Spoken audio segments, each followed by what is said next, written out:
أشهد أن محمدا عبده ورسوله المبعوث بالكتاب المبين الفارق بين الهدى والضلال والشك واليقين والصلاة والسلام على حبيبنا وشفيعنا ومولانا محمد سيد المرسلين إمام المهتدين وقائد المجاهدين وعلى آله وأصحابه وأنصاره وجنوده ومن تبعهم بإحسان إلى يوم الدين. فيا أيها الحاضرون أوصيكم ونفسي بتقوى الله فقد فاز المتقون اتقوا الله حق تقاته ولا تموتن إلا وأنتم مسلمون. Alhamdulillah wa barakallahu Allah Subhanahu wa taala kembali mengumpulkan kita di majelis ini. Mudah-mudahan langkah kaki kita, pengorbanan waktu dan tenaga kita menjadi investasi kebaikan yang insyaallah akan kita nikmati nanti di akhirat kelak.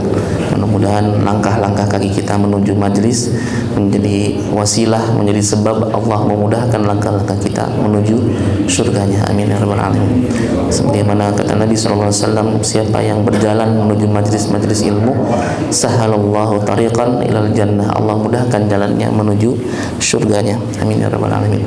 Bapak Ibu sekalian, bahasan kita pagi hari ini masih nyambung dengan pembahasan sebelumnya di antara fikih dan tasawuf. Kalau ada yang bertanya bagaimana, mana yang harus kita pilih, fikih dulu, tasawuf dulu gitu, atau di antara fikih dan tasawuf itu mana yang harus kita ambil? Ini pertanyaannya saja sudah salah ya. Jadi kalau pertanyaannya salah, ya jawaban juga pasti salah. Tidak untuk dipertentangkan, tapi untuk saling melengkapi satu dengan yang lainnya.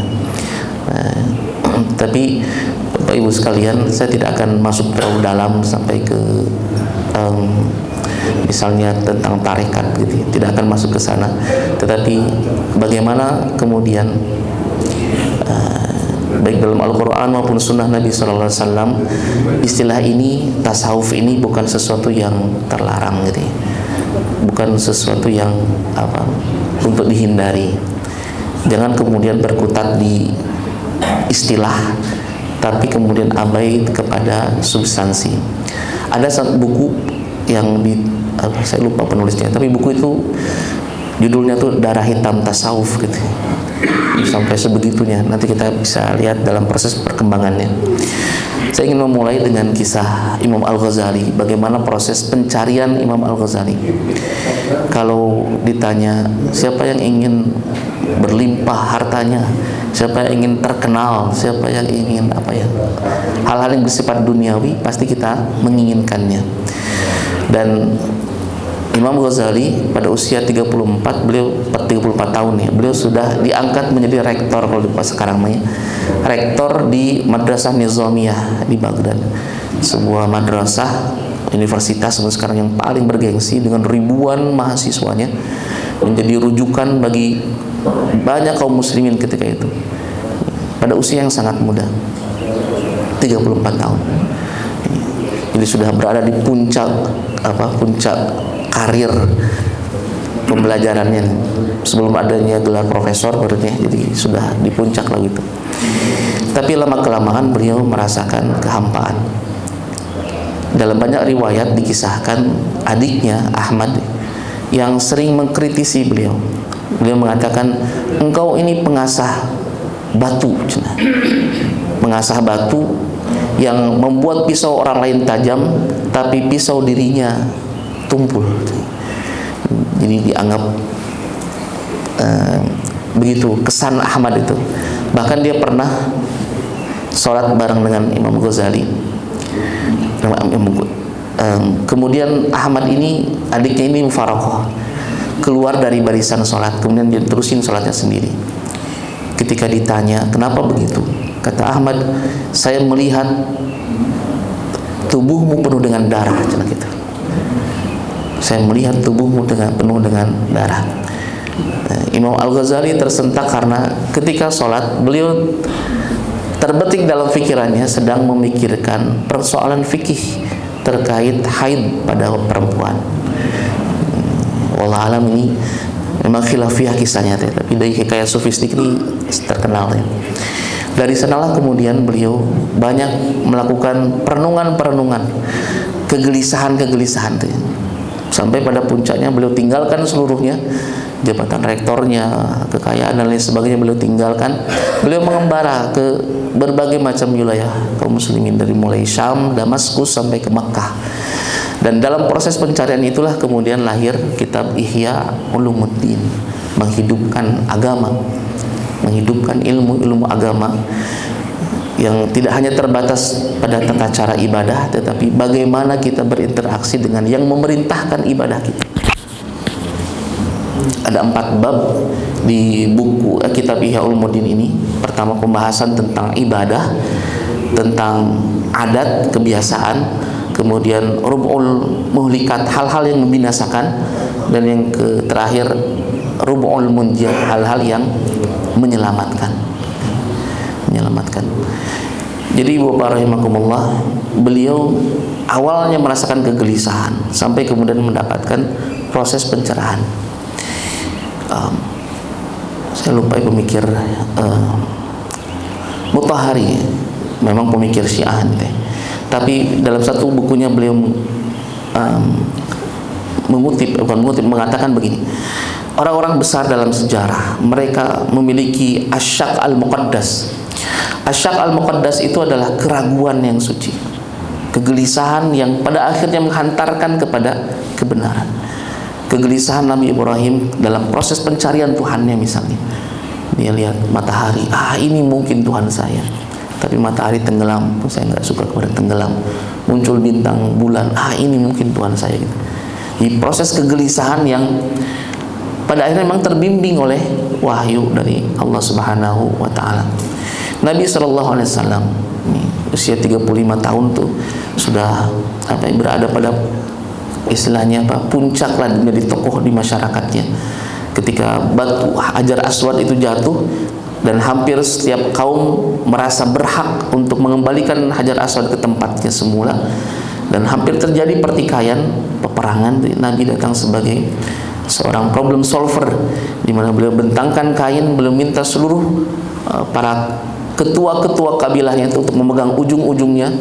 Kemudian beliau mengambil batu Hajar Aswad itu sendiri, diletakkan di tengah batu itu, di tengah hamparan kain itu, dan bersama-sama mengembalikannya ke tempat semula.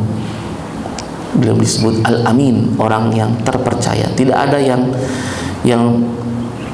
dusta dari ungkapannya, senantiasa jujur, dan itu diakui oleh semuanya.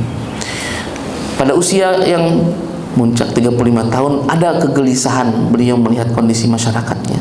Disebut jahiliyah itu karena bodoh terhadap Tuhannya, karena bukan secara intelektualitas. Karena di Makkah itu ada pasar ukaz khusus bagi para penyair. Jadi para penyair tiap kabilah itu berlomba-lomba di pasar ukaz, ya, bersyair lah gitu. Sekarang berpantun gitu. Dan kita bisa melihat bagaimana peradaban satu wilayah itu bisa dilihat dari kekayaan bahasanya, kompleksitas dari bahasanya. Kalau bahasa Indonesia itu kalau duduk itu, kalau jatuh tuh ya jatuh saja. Posisi apapun jatuhnya disebutnya jatuh. Kalau bahasa Sunda makan banyak ya Pak. Di Soledad, di Gebrus, di Kusruk, di banyak gitu. Prosesnya sama jatuh, tapi menggambarkan itunya pun banyak gitu. Sebagaimana bahasa Arab pun satu fenomena bisa digambarkan dengan berbagai macam perubahan-perubahan bentuk dari struktur bahasanya, dan ini menggambarkan ketinggian peradabannya. Tapi di balik itu, kalau ada suami yang meninggal, ibunya bisa diwariskan oleh anaknya atau dijual sebagai budak. Kalau ingin punya keturunan yang bagus, maka dia perintahkan istrinya untuk tidur bersama ketua suku yang memiliki postur yang bagus, pemikiran yang bagus, supaya nanti dari benihnya bisa muncul keturunan yang bagus pula. Punya anak perempuan kehinaan yang sangat, yang kemudian sebagian besar di antara mereka mengubur hidup-hidup anak perempuan ketika kecil. Naudzubillah. Kegelisahan itulah kemudian menghantarkan beliau untuk bertahanuf, berkontemplasi di Gua Hiro yang sendirian. Kalau kita hajian umrohan suka di itu ya, puncak gitu, bukan di yang enggak puncak-puncak amat lagi. tapi sendirian, berkontemplasi dalam perenungan-perenungan yang sangat intens, mencari bagaimana solusi dari permasalahan ini. Demikian pula yang dirasakan oleh Imam Ghazali. Jadi ada pencerahan. Nah, Ibu bapak rahimakumullah, oleh karena itu hari ini kita karena banjir informasi, maka kadang kita membutuhkan kecerdasan literasi. Kadang kita baca judulnya aja udah mulai emosi gitu. Padahal belum baca secara utuh artikelnya teh. Lihat video 30 detik udah langsung menghakimi, dia begitu, dia begini. Padahal bisa jadi hanya pengantar awal saja. Jadi kata Syekh Utsman ini, al-hukmu 'ala syai' far'un min an tasawwurihi. Jadi hukum sesuatu itu terlahir dari persepsi terhadap sesuatu itu. Nah, masalahnya kalau kita tidak melihat secara utuh gitu, maka keputusannya juga bisa jadi tidak utuh gitu. Kita hanya mendengar dari satu pihak lalu kemudian mengambil kesimpulan pihak itulah yang benar, maka pandangan kita akan salah kepada pihak yang lainnya itu. Jadi hukum terhadap sesuatu itu tergantung persepsinya. Maka fala tahkum ala syai'in hatta tasawwarahu tasawwuran taman. Ini ada salah ini. Jangan menghukumi sesuatu kecuali sesuatu itu sudah atau kita sudah lihat secara utuh persepsinya. Dan biasanya kita membutuhkan pendapat kedua gitu ya, second opinion lah gitu. Teman saya teh hamil diperiksa oleh bidannya teh sompral Pak nyariosna teh. Jadi begitu dicek teh memang posisinya sedikit sungsang. Tapi kata bidan, ini mah Pak Bu, ini mah harus disesar ini mah. Nggak ada cara lain, pokoknya mah harus disesar gitu.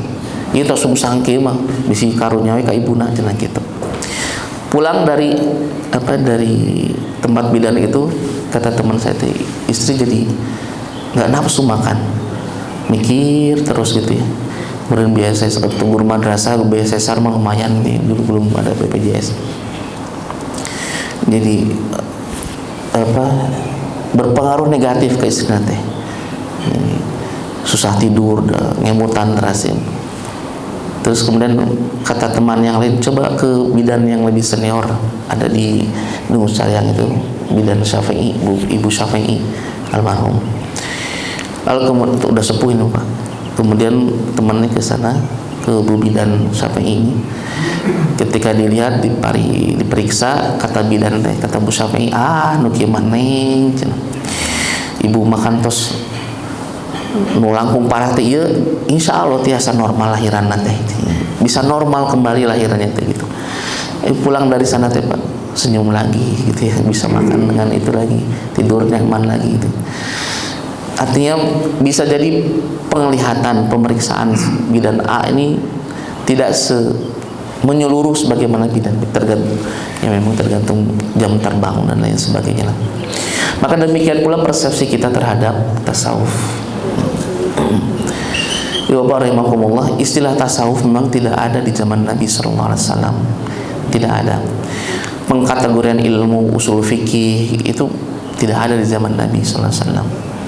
Baru pada abad kedua, akhir dinasti Umayyah dan jelang dinasti Abbasiyah, muncul istilah seperti itu, tasawuf. Ketika kekuasaan Islam semakin tersebar, kemudian harta ghanimah hasil peperangan, penaklukan itu demikian berlimpah, banyak kemudian dibangun istana-istana. Para ulama-ulama kemudian merasakan kekhawatiran yang sangat ketika dunia demikian berlimpah, kedekatan kepada Allah menjadi berkurang. Orientasi hidup rata-rata sudah berubah. Tidak lagi bagaimana menimbun amal untuk akhirat, tetapi bagaimana menimbun kekayaan sebanyak-banyaknya. Obrolan tiap harinya tidak bercerita tentang bagaimana banyaknya hafalan, tentang qiyamul lail, tentang kelezatan dalam munajat, tentang Al-Quran dan lain sebagainya. Biasanya tentang kekayaan, tentang budak-budak perempuan yang mereka miliki dan lain sebagainya. Maka kemudian para ulama ini mengajak kepada halayak ramai para kaum muslimin untuk kembali belajar tentang kesederhanaan sebagaimana sederhananya Nabi SAW. Gerakan zuhud, ya, bukan meninggalkan dunia tetapi mengambil secukupnya dari dunia sebagai perbekalan untuk nanti di akhirat. Jadi dulu istilah tasawuf itu berasal dari banyak pak ini, dari kalimat suf itu wol, karena orang-orang yang mempraktekkan kehidupan sederhana itu biasanya pakai wol, bulu domba gitu, yang menggambarkan kesederhanaan dalam berpakaian, dan seluruhnya mengacu kepada akidah yang benar, fikih yang kuat, dan tazkiyatun nafs, ya, pembersihan hati. Orientasinya ke sini. Baru pada abad-abad berikutnya lah mulai masuk berbagai macam hal-hal yang tidak pernah diajarkan sebelumnya. Mulai ada ritual-ritual yang jauh dari syariat. Mulai ada pengkultusan terhadap guru yang ekstrim sekali. Mulai banyak menganggap bahwa mimpi guru itu sebagai ilham yang bisa mengalahkan syariat. Jadi kalau guru sudah mimpi itu berarti kebenaran mutlak yang tidak bisa digugat gitu. Muncul banyak praktek-praktek yang pada akhirnya kemudian menjadi noda hitam dalam sejarah. Tapi Bapak Ibu rahimakumullah, jadi saya ingin mengajak kita tidak melihat tasawuf sebagai sebuah istilah, tetapi sebagai lebih kepada substansinya, sebagai jalan bagi kita untuk mensucikan diri, mendekatkan kepada Allah Subhanahu wa taala.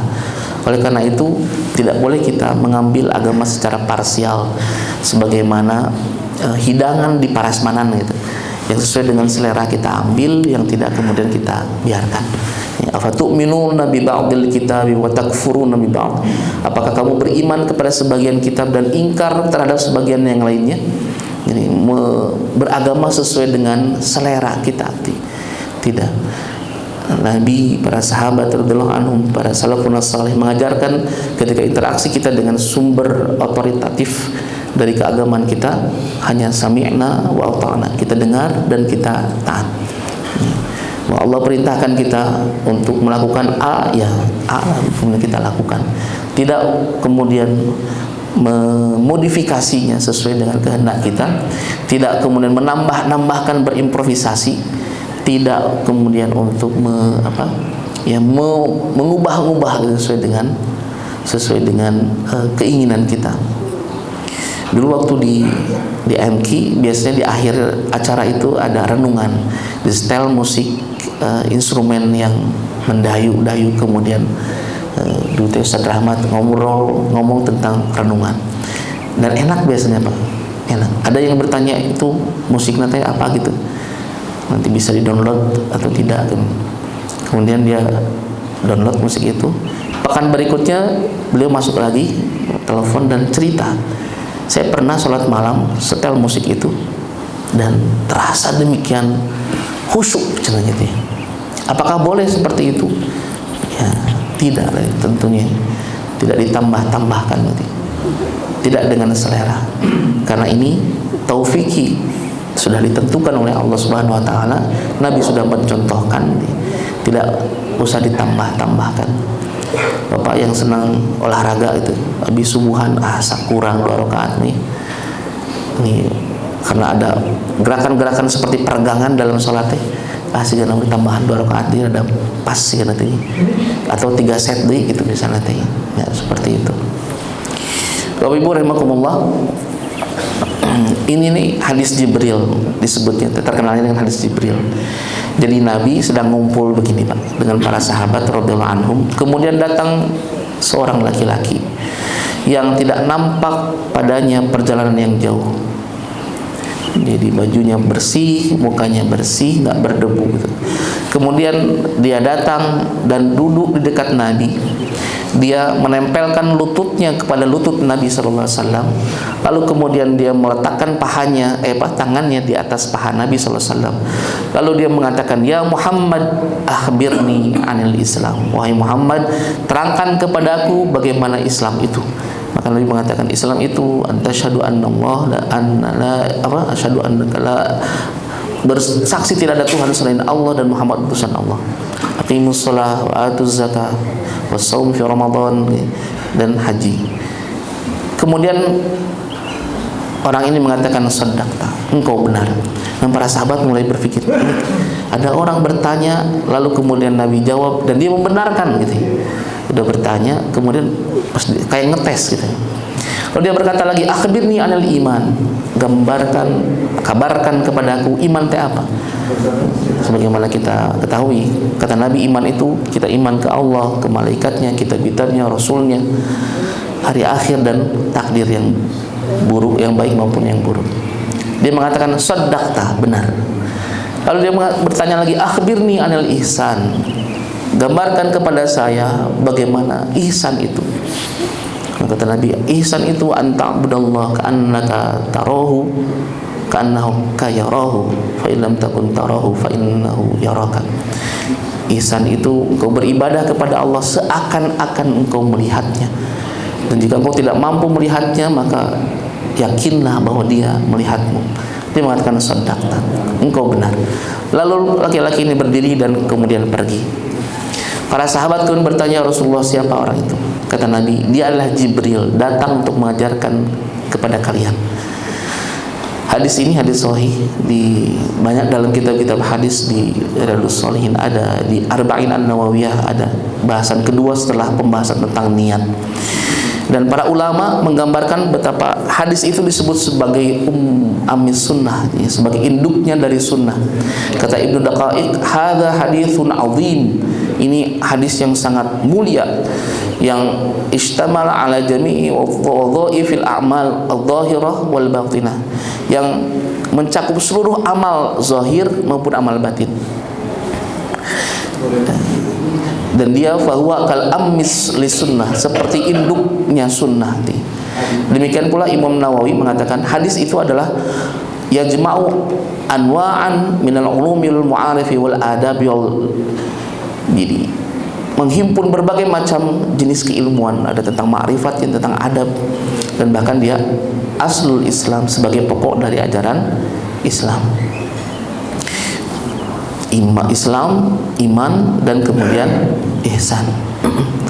Nah, Ibu rahimakumullah, kalau bicara tentang Islam, kita bisa melihat itu seluruhnya berkaitan dengan aktivitas ibadah secara lahir.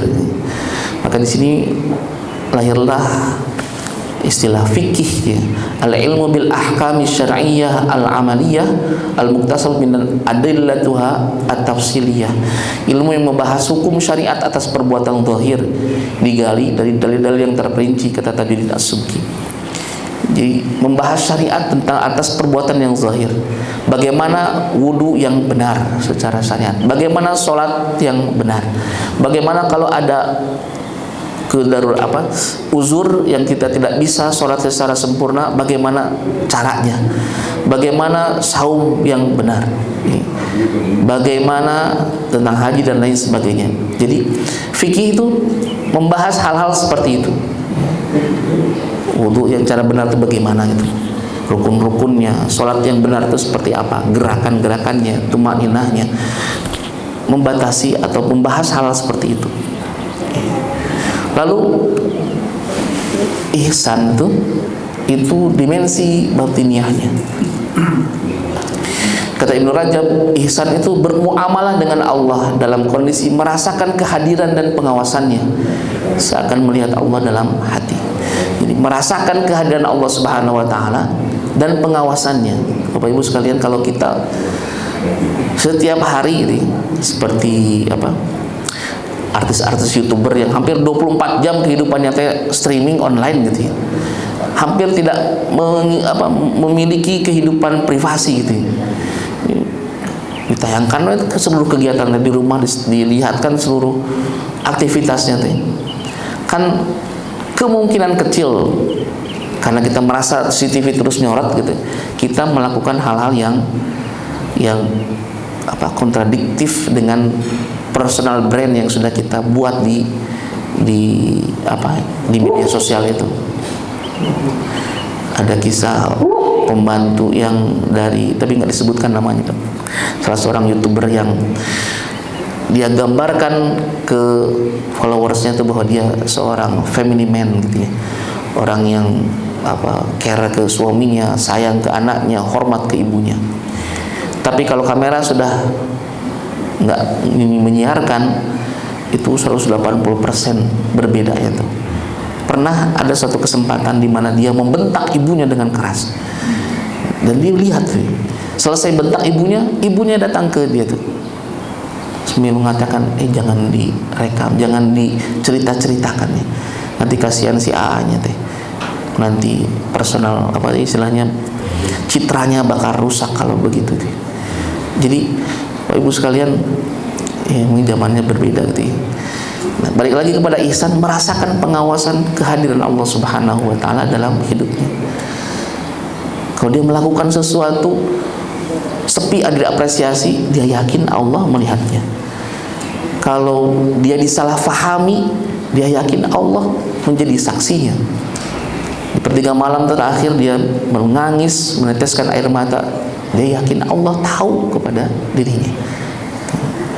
Jadi kesadaran untuk senantiasa merasakan kehadiran Allah Subhanahu wa taala, itu yang kemudian diajarkan oleh beberapa ahli tasawuf, menitipkan kepada anak-anaknya ungkapan Allahu ma'i, Allah bersama saya, Allah melihat saya, Allah mengawasi saya.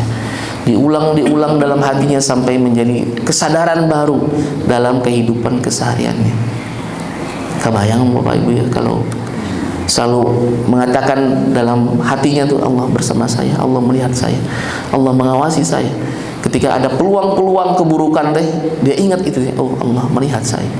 Sebagaimana cerita di pesantren yang kiainya sangat cinta kepada santri yang paling muda, sementara santri-santri seniornya merasa cemburu gitu. Akhirnya dibuatlah ujian.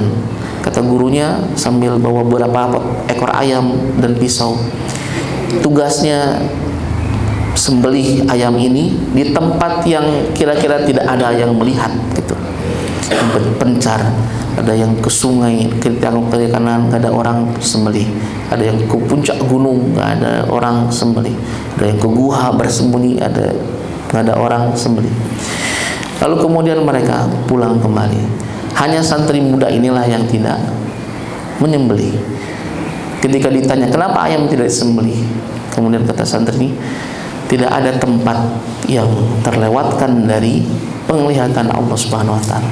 Saya ke guha, saya ke gunung, saya ke sungai, Allah Maha melihat. Jadi saya mohon maaf tidak bisa melaksanakan perintah dari Pak Kiai. Nah, ini kesadaran untuk senantiasa dilihat oleh Allah Subhanahu wa taala. Bapak Ibu rahimakumullah, tentu untuk senantiasa berada pada posisi itu kan tentu tidak mudah nih. Tidak mudah, butuh istiqomah yang kuat gitu supaya bisa berada pada suasana seperti itu. Dan Allah Subhanahu wa taala subhanallah memanggil hambanya 5 kali dalam sehari, seakan-akan kita laporan ke Allah ya, habis subuh sampai zuhur nih ngapain aja, ada kekurangan, kemaksiatan untuk kita istighfari, ada hal-hal yang kebaikan untuk kita kemudian syukuri. Nanti ketemu asar lagi, nanti ketemu maghrib, itu kan kayak kita diminta ketemu terus gitu ya, supaya merasakan pengawasan dari Allah Subhanahu wa taala. Kalau Imam An-Nawawi mengatakan ihsan itu anjuran agar senantiasa ikhlas, menyempurnakan khusyuk, dan kemudian merasakan pengawasan dari Allah, muraqabah dia.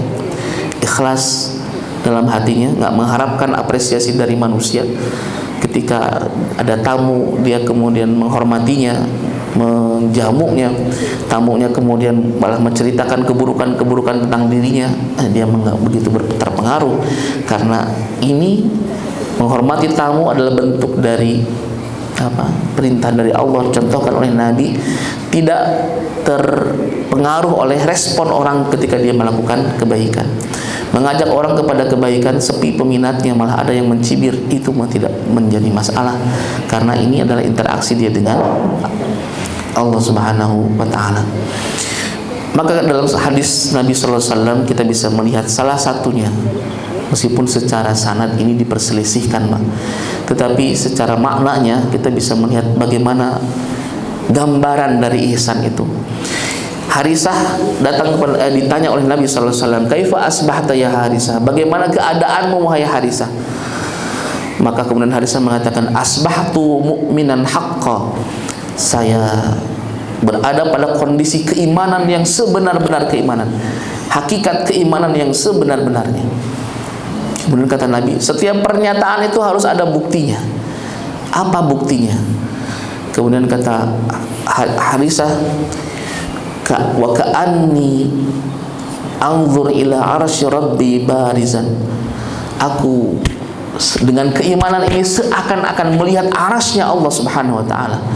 Wa ka'anni anzur ila ahlil jannah, dan aku seakan-akan bisa melihat penduduk surga saling berkunjung dan menikmati berbagai macam kemewahan yang tidak pernah dilihat oleh mata, terpetik oleh telinga ataupun tergambarkan dalam pikiran. Wa ka'anni anzur ila ahlin nar, dan dengan keyakinan ini, dengan iman ini, saya seakan-akan melihat para penduduk neraka berteriak karena siksaan yang berat di dalamnya. Jadi kalimatnya itu wa ka'anni, bukan melihat langsung ya. Wa ka'anni, seakan-akan. Maka kata Nabi SAW, tetaplah dalam engkau telah melihat, dan tetaplah dalam keadaan seperti itu. Al-abdu nawwarallahu qalbuhu bil iman. Ini ada hamba, kata Nabi, yang Allah berikan cahaya iman di hatinya.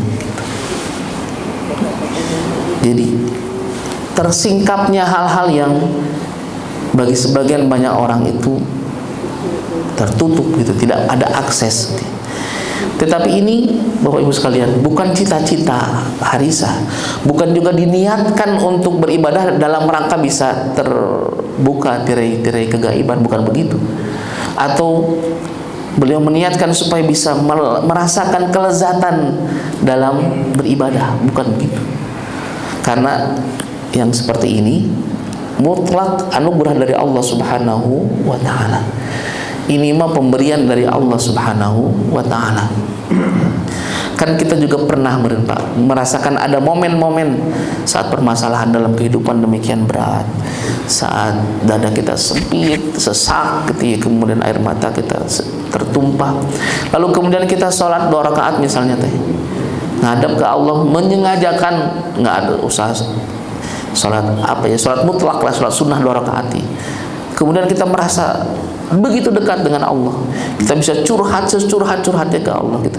Sekarang kita mengatakan, ya Allah, saya ini udah buntu kehidupan teh. Sekarang mah gimana engkau lah ya Allah. Saya coba atur dan kendalikan segalanya, ternyata malah kayak begini. Maka engkaulah yang akan mengaturnya ya Allah, dan berikan keridhaan dalam menjalaninya. Kayak begitu kita ngomong teh, dan kita bisa menangis ketika itu, merasakan kedekatan dengan Allah Subhanahu wa ta'ala ketika itu. Dan kalau kita mencoba untuk mengulanginya, sensasi rohani itu, ekstase rohani itu, 2 hari yang lalu sholat 2 rakaat ini sampai banjir air mata, ngerasa dekat ke Allah, coba anda ya gitu misalnya teh, itu akan sulit untuk merasakan suasana seperti itu. Karena yang pertama mah kita nggak meniatkan untuk, aduh saya mah ingin nangis ke Allah teh, ingin ngadu ke Allah teh atas keputusan yang saya ambil, atas kehidupan yang sedang saya jalani, pokoknya saya pengen ngadu ke Allah teh gitu.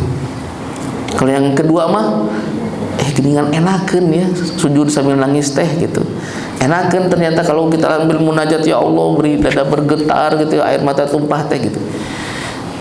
Itu jadi kita nggak dapat feel-nya gitu, dzauq ya, perasaan apa dekat ke Allah itu nggak dapat kalau menyengaja untuk begitu.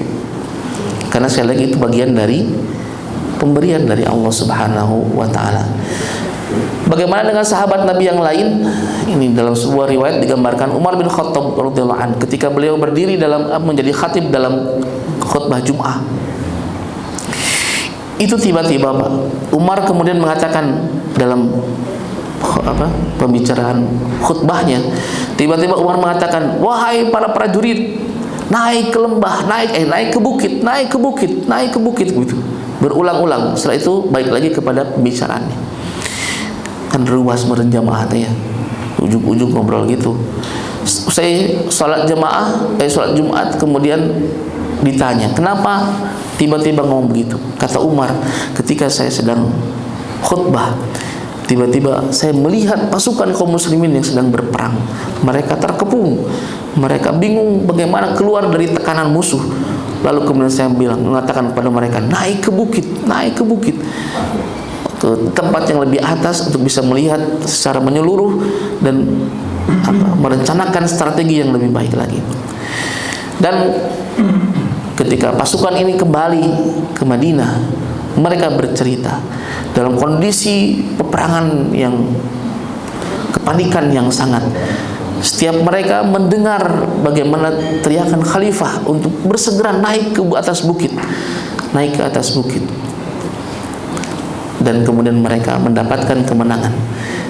Tapi Bapak Ibu rahimakumullah, ini sekali lagi tidak diniatkan oleh Umar bin Khattab. Saya tak ingin melihat bagaimana ya kondisi pasukan yang sedang bertempur. Nanti pas Jumat mudah-mudahan bisa dibuka. Oh Allah, nggak begitu.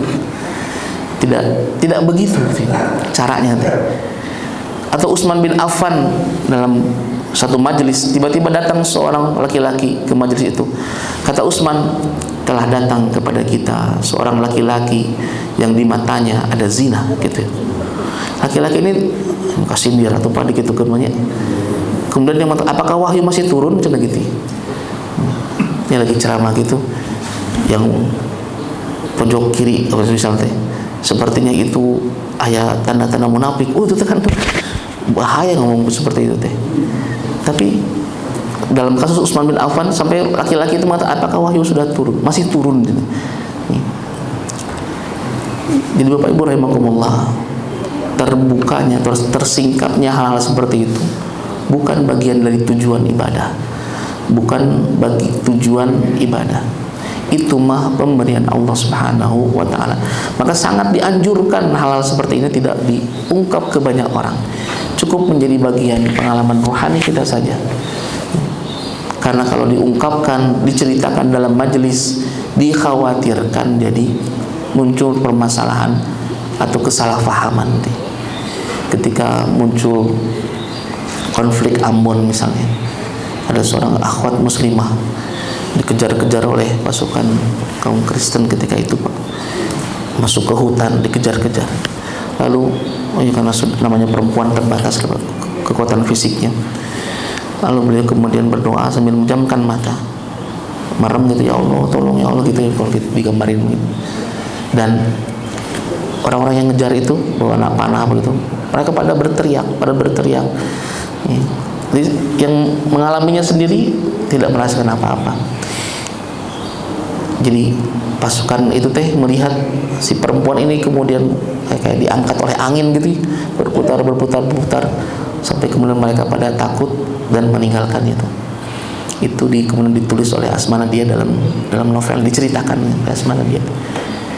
Tapi si muslimah ini setelah itu kemudian tidak merasa, oh ini keistimewaan saya di hadapan Allah. Enggak begitu.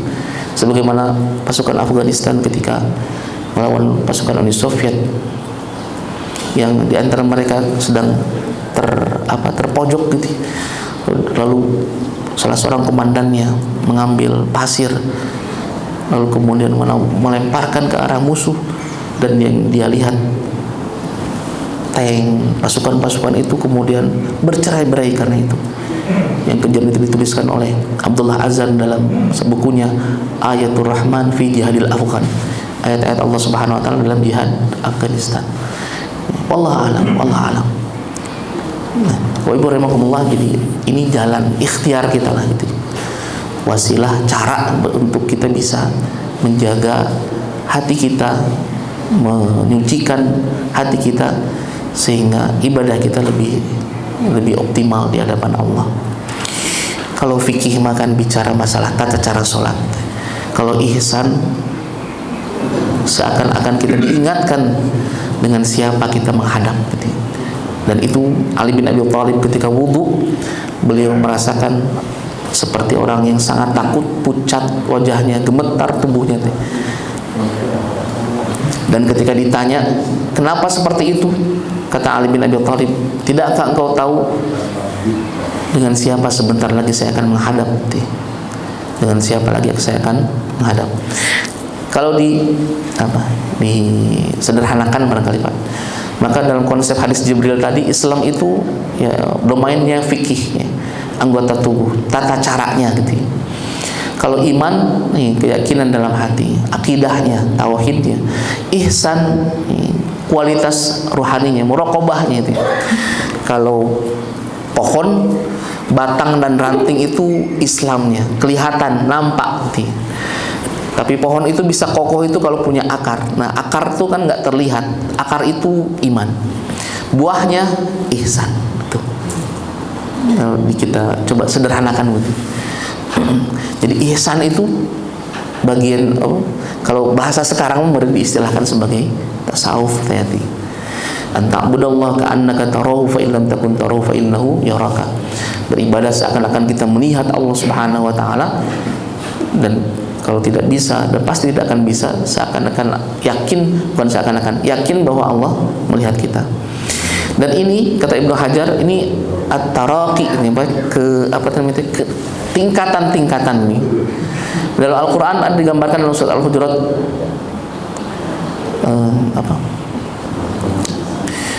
jangan kalian ungkapkan kalian sudah beriman, walakin qulu aslamna, tapi katakanlah kami sudah muslim, karena iman belum masuk ke dalam hati kalian nih. Jadi tahapan itu kita belajar masalah fikih, tata caranya harus betul, lalu kemudian dikuatkan dengan keimanan dan disempurnakan dengan ihsan. Ungkapan Imam Malik, meskipun ini juga khilafiyah, perbedaan pendapat, ada beberapa yang menisbatkan kepada Imam Malik, tapi ada juga yang tidak. Jadi bukan Imam Malik tidak pernah mengatakan begitu, tapi ala kulli hal ungkapannya beliau mengatakan siapa yang bertasawuf walam yatafaqqah, tapi enggak menguasai fikih, dia ninggalin fikih, maka dia bisa disebut zindik.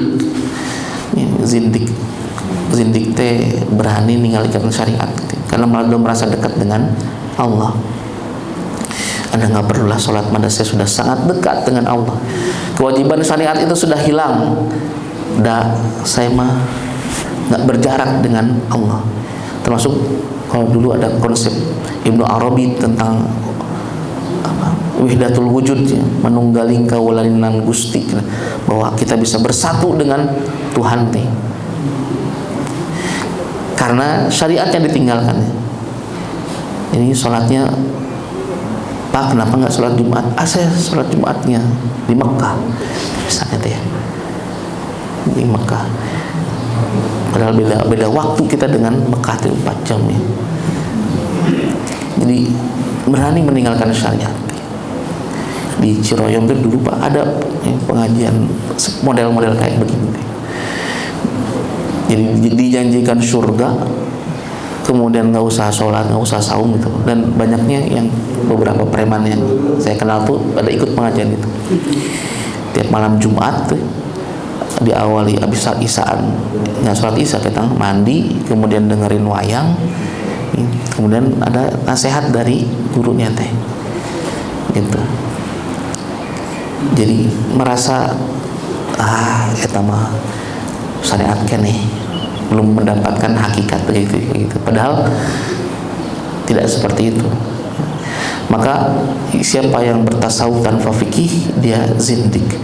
Tapi siapa yang fikih saja, man tafaqqahu wa lam yatasawuf, fikih saja tanpa tasawuf, jadi fasik. Fasik dalam konteks hatinya keras, mudah membid'ahkan amalan orang lain tanpa mengetahui substansi permasalahan secara utuh. Yang satu kunut tidak kunut, langsung kata itu mah bid'ah, nggak diterima amalnya, finnar gitu, di dalam neraka gitu. Satu yang tahiyat bergerak-gerak, yang satu enggak, dia mah percuma ibadah juga gitu, nggak akan pernah diterima karena tidak ada contohnya oleh Nabi. Padahal fikih itu sangat luas Pak, luas sekali fikih itu. Seharusnya mereka yang terlibat atau mengkaji ilmu fikih itu justru harusnya lebih arif, lebih bijak gitu, terhadap berbagai macam perbedaan tata cara ibadah. Ada yang begitu takbir langsung disimpan di atas perutnya, ada yang begitu saja gitu, simpan. Hadisnya bisa jadi sama, tapi pemahaman yang berbeda dan biasanya tidak menjadi permasalahan, seharusnya tidak menjadi permasalahan. Imam Malik itu, Bapak Ibu rahimakumullah, beliau menulis kitab Al-Muwatta yang merupakan masterpiece dari beliau. Saking bagusnya kitab itu, oleh khalifah disimpan, digantungkan di pintu Ka'bah, seakan-akan isyarat bahwa seluruh kaum muslimin yang datang ke Ka'bah itu harus merujuk kepada kitab Al-Muwatta itu dalam tata cara ibadah dan ibadah yang lainnya. Bahkan khalifah mengatakan, bagaimana kalau kitab Al-Muwatta ini disebarkan kepada seluruh daerah kaum muslimin yang sudah ditaklukkan untuk menjadi referensi. Jadi seragam ibadahnya teh. Bagaimana pendapat Imam Malik? Justru Imam Malik melarang itu. Karena kata Imam Malik, para sahabat radhiyallahu anhum telah berpencar ke berbagai macam penjuru. Di antara mereka ada yang berijtihad terhadap permasalahan-permasalahan yang ada di tempatnya. Kalau disamaratakan begitu, bisa jadi timbul permasalahan yang tidak perlu, Dan ini menggambarkan bagaimana arifnya Imam Malik. Jadi kembali lagi ke bahasan ini, Bapak Ibu rahimakumullah, siapa yang kita fikih tanpa tasawuf nih kering hatinya teh. Hanya membahas tentang tata caranya saja, tetapi bagaimana dia merasakan, dilihat oleh Allah, merasakan kehadiran Allah Subhanahu wa taala, nggak ada bahasan seperti itu. Baru muncul kata tasawuf udah aduh itu mah udah bidah, itu mah nggak masuk bahasan begitu. Padahal jangan sekali lagi berputar di istilahnya, tapi masuk ke dalam substansinya. Tapi kalau tasawuf aja pakai mah hati yang bersih, tapi ninggalin syariat, ya jadi zindiq, jadi berkreasi terhadap ibadah teh. Enaknya begini sepertinya ngaji rasa cina kalau dulu sekarang nih. Karena kalau rasanya udah kayak deket, di logika kan, lalu kemudian enaknya kayak begini gitu. Ini ungkapan kenaon sholat teman hati masih kotor mah gitu, itu teh seperti benar Pak, seperti benar. Kan ada beberapa yang ceramah, karena ceramahnya di-upload di YouTube jadi gitu. Itu buat apa sholat, buat apa melakukan ibadah lalu masih jelek dengan tetangga, masih nyinyir ke teman-teman gitu. Itu seakan-akan benar gitu.